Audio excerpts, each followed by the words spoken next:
এর মধ্যে দূরত্ব চান, যারা ভারতের পক্ষ নিয়ে ডক্টর মোহাম্মদ ইউনূসকে ছোট করতে চান, তাদেরকে বোঝাতে চেয়েছেন যে আসলে তোমরা যা বলছো বিষয়টি এমন না, দেখো আমাদের প্রধান উপদেষ্টার অবস্থান কোথায়। এটাই তো খুব স্বাভাবিকভাবেই বলার কথা, তাই না? কিন্তু আসলে বিষয়টি কি কি ঘটেছে? তাদের মধ্যে কি কোনো কথাবার্তা হয়েছে? হাস্যোজ্জ্বল কোনো অবস্থা তাদের দেখা গেছে? নিশ্চয়ই না, হাস্যোজ্জ্বল অবস্থা তার দেখা যায়নি। এমনকি একটি ভিডিও প্রকাশিত হয়েছে যেখানে থাইল্যান্ডের প্রধানমন্ত্রী বক্তব্য দিচ্ছেন, অন্যদিকে বসা আমাদের প্রধান উপদেষ্টা ডক্টর মোহাম্মদ ইউনূস এবং নরেন্দ্র মোদী।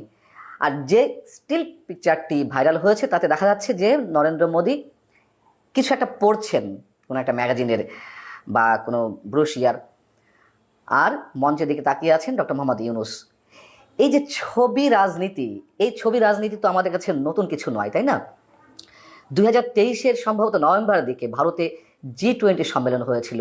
সেই G20 সম্মেলনে তৎকালীন যুক্তরাষ্ট্রের তৎকালীন প্রেসিডেন্ট জো বাইডেনের সঙ্গে আমাদের সাবেক প্রধানমন্ত্রী শেখ হাসিনার একটি সেলফি ব্যাপকভাবে ভাইরাল করা হয়েছিল তৎকালীন সরকারের পক্ষ থেকে, তৎকালীন আওয়ামী লীগের নেতাকর্মীদের পক্ষ থেকে। যেহেতু যুক্তরাষ্ট্র তুমুল বিরোধিতা করছিল আওয়ামী লীগের সুষ্ঠু নির্বাচনের জন্য, আওয়ামী লীগের উপর চাপ দিচ্ছিল, সেই জায়গা থেকে এই ছবিটি ভাইরাল করা হয়েছিল। ওবায়দুল কাদের বড় বড় কথা বলেছিলেন সেই সেলফি নিয়ে, যে এই দেখুন আমাদের প্রধানমন্ত্রী শেখ হাসিনাকে কী পরিমাণ মূল্যায়ন করে যুক্তরাষ্ট্র। আমাদের কথা হচ্ছে যে এরকম কিছু যেন আবার না ঘটে। এই ছবি দিয়ে কোনো ধরনের রাজনীতি করতে গিয়ে যেন হাসির কোনো পাত্র কেউ না হয়ে ওঠে, যেন হাসির খোরাক জোগানো না হয়। ভারতের বিভিন্ন গণমাধ্যম ডক্টর মোহাম্মদ ইউনূস এবং নরেন্দ্র মোদীর যে পাশাপাশি বসে থাকা, সেটি নিয়ে তারা যে রিপোর্টগুলো করছে যে পাশাপাশি বসা হলো ঠিকই, কিন্তু কোনো কথা হলো না। একেবারেই ডক্টর মোহাম্মদ ইউনূসকে একেবারেই নরেন্দ্র মোদী অ্যাভয়েড করেছেন, কোনো ধরনের পাত্তা দিতে চাননি, এ ধরনের নানান সংবাদ বেরিয়েছে। এবং এই যে তারা যে পাশাপাশি বসেছেন, এটাও অনেকের মধ্যে কৌতূহলের সৃষ্টি করেছে যে 7টি দেশের সরকার প্রধান বা রাষ্ট্রপ্রধানদেরকে নিয়েই তো এই সম্মেলন। সেখানে নরেন্দ্র মোদীর পাশে ডক্টর মোহাম্মদ ইউনূস কীভাবে বসতে পারলেন, বা ডক্টর মোহাম্মদ ইউনূসের পাশে নরেন্দ্র মোদী কীভাবে বসলেন? মূল বিষয়টি হচ্ছে যে নামের আদ্যক্ষরের সিরিয়াল অনুযায়ী আসনগুলো ঠিক হয়েছে। নরেন্দ্র মোদী, মোহাম্মদ ইউনূস, এম পাশাপাশি বসেছেন। এতে অবাক হওয়ার কিছু নেই যে তারা দুজন নিজেরা গিয়ে করমর্দন করে দুজন পাশাপাশি চেয়ারে বসেছেন, এমনটা মনে করার কোনো কারণ নেই।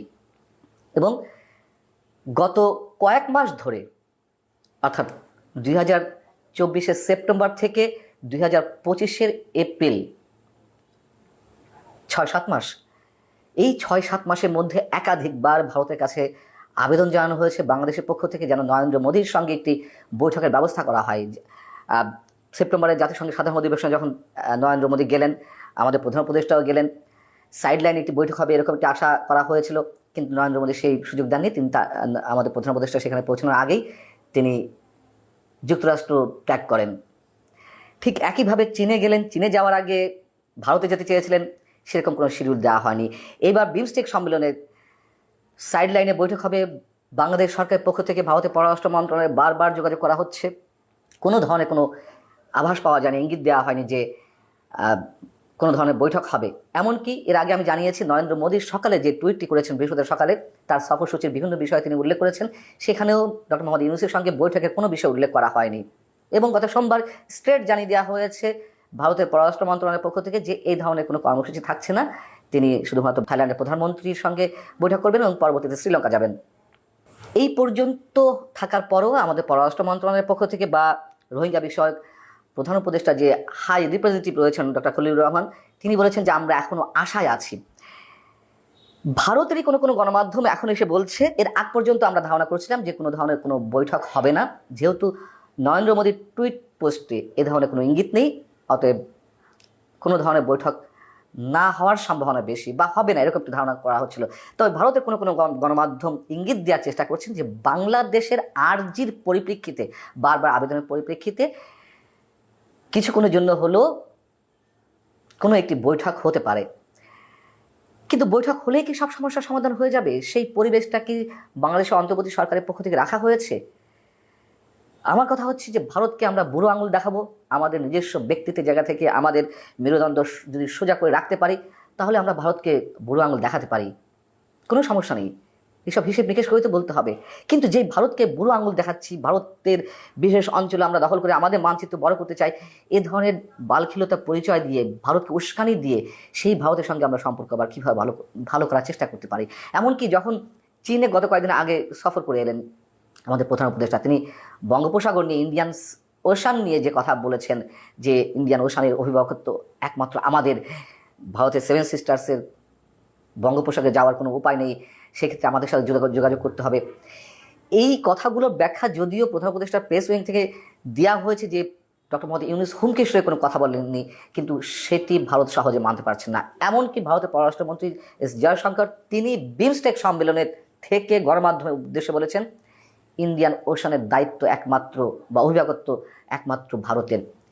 এই সব জায়গা থেকে যদি কোনো বৈঠক হতেও পারে, তাতে যে খুব ভালো ফল বয়ে নিয়ে আসবে বাংলাদেশের জন্য, দু দেশে বরফ গলতে শুরু করবে এমন সম্ভাবনা একেবারেই কম, একেবারেই কম।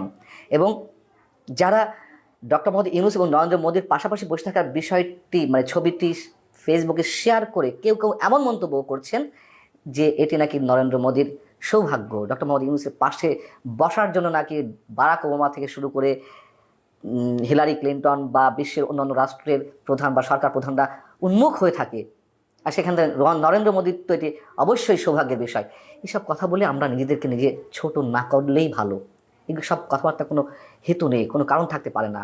আমরা আমাদের সম্মান যাতে বজায় রাখতে পারি, আমরা আমাদের গার্ডসটুকু যাতে সত্যি সত্যি ধরে রাখতে পারি, সে ধরনের মন্তব্য করা উচিত। নরেন্দ্র মোদী এবং প্রধান উপদেষ্টা